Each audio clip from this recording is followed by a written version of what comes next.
Hey, Chris, I got a lot of pro wrestling figures. Hell yeah, you do. And you know what? It's a real good thing I do because they were super important in figuring out this guy right here. Hell yeah. I'm Wes. I'm Chris. And we are Last Fashion Studios.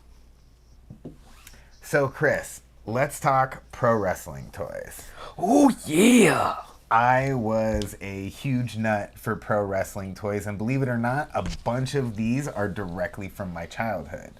My mom, believe it or not, is one of the rare mothers who decided that I was going to love these in the future and specifically saved them for Oh me. my god, they didn't get thrown out or No, they auctioned off or specifically yard sale? Nope, they were in a little, small duffel bag. I think it was like DuckTales duffel bag. She gave them to me a few years ago. Oh my god, that's awesome. You know, we are making a King Jaguar action figure. Yes, we are.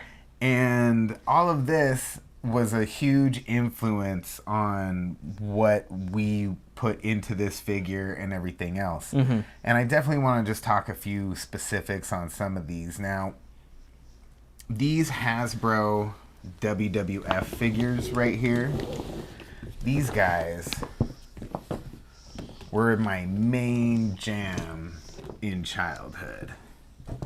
Like, these were the ones that I would spend my birthday money on. These were the ones that I would run to the store, agonize over who I was going to get, and get upset when certain figures weren't available or I already had all the ones that were there.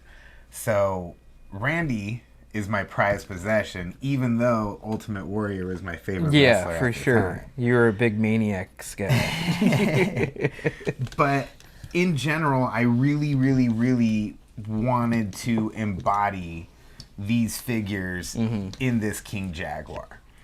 And that has a lot to do with the amount of articulation in the sculpt, right? We went simple on this. We went waist, we went arms, and we went head. Yeah.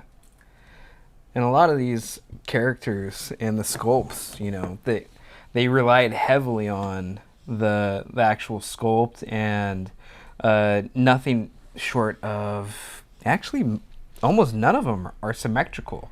They're all in these kind of like battle poses and stances with these crazy faces. They all look pretty unique and really awesome. They're not going to get lost like G.I. Joes, where they all kind of look the same. No way. And that's actually one thing that I really like and kind of wanted to point out, whereas a lot of other action figures tend to reuse parts.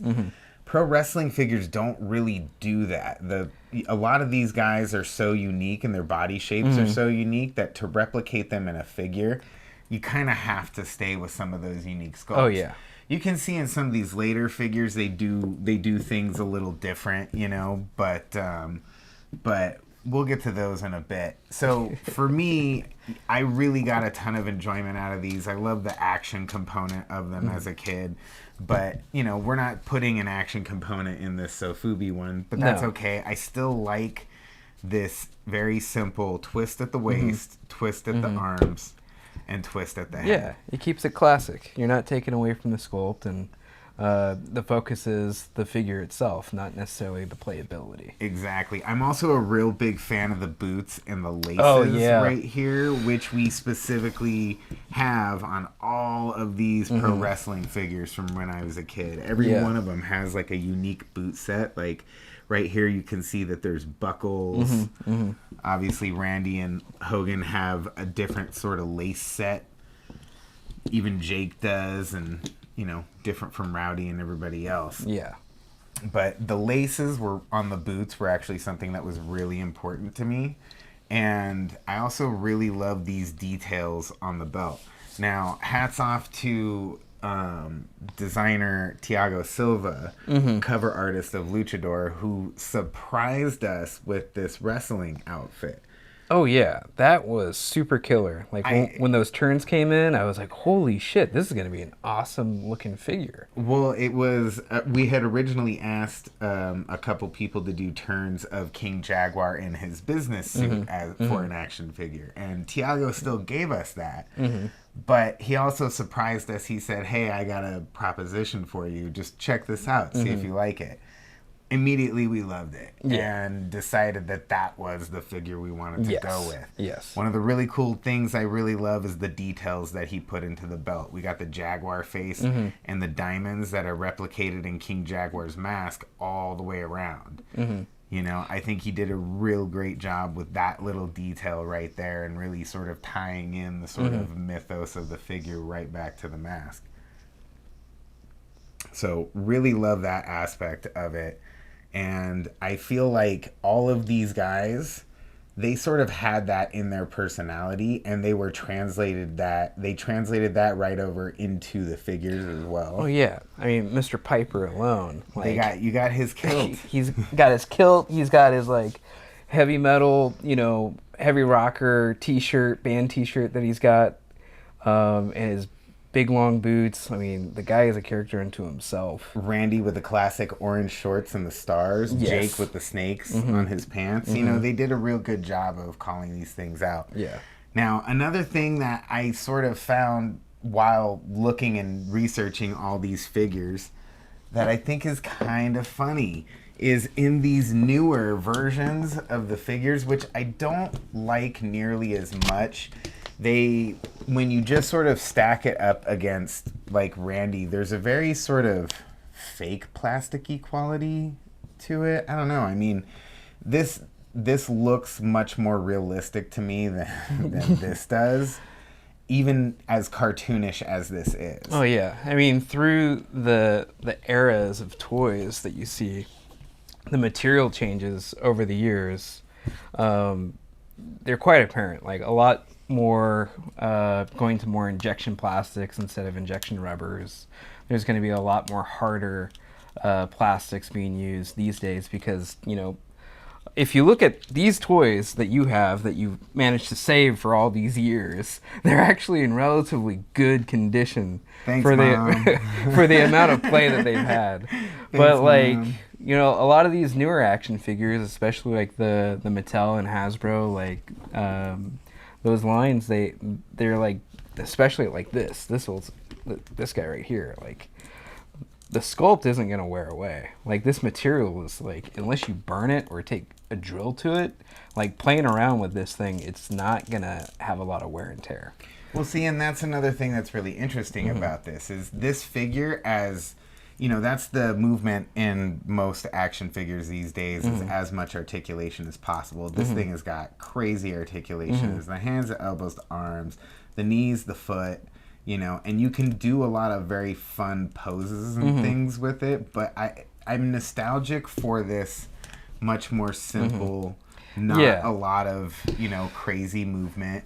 And still a very cartoony look of these people, like as realistic looking as this Ultimate Warrior is. Although I did notice they just stopped sculpting nipples on these later figures. It's like somebody in the executive office said, It makes them feel awkward. It looks like Todd put some like lumps on Roddy there, but.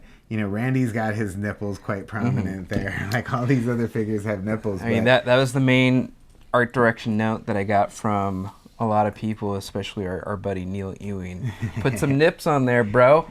Well, I mean, in my opinion, a real pro wrestling figure has nipples. So, I mean, even Al Snow here, he's got nipples there. Oh my God. But I don't know why the stray away from nipples, but I think it's silly, and I'm assuming I'm gonna blame some high up executive who thought that they were sexualizing the youth or something. But yeah, again.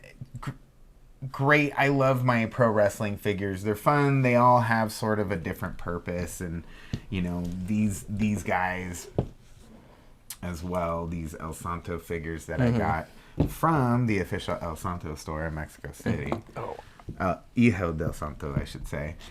One thing I did like about this figure that kind of inspired me were sort of the really wonky proportions on this guy. He's got monster hands and just gigantic feet, like feet that make no sense. Absolutely no sense. For this figure. Like his feet are bigger than his trunk. It almost looks like childlike, like he's a 11 or 10-year-old that hasn't quite grown into the rest of his body. And it's just like has his legs and arms have hit the growth spurt, but he still has that little child Or he's body. been hit with like shots of shrink ray or something. I don't know, man. But Shot me directly in the chest. But at the El Santo store, you can get the classic version, which is this, where the proportions are much more,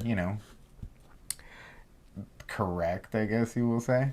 Or you could get the more modern one, which is, boots twice the size of his face. It's a little bit more bananas, but people do gravitate to those like outlandish styles. Well, and look, I'm not saying that we don't have some outlandish proportions here. King Jaguar is a pretty yoked dude with a kind of tiny head. But again, this goes back to these dudes. I like these big bodies, small, like single piece waist action sort of poses. And yeah, man, so that is the roots of our King Jaguar our King Jaguar right here, figure, which we will be proudly launching on Crowdfundr.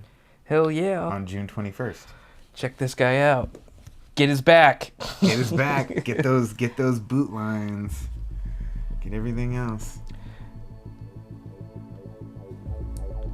All right. Thanks, everybody.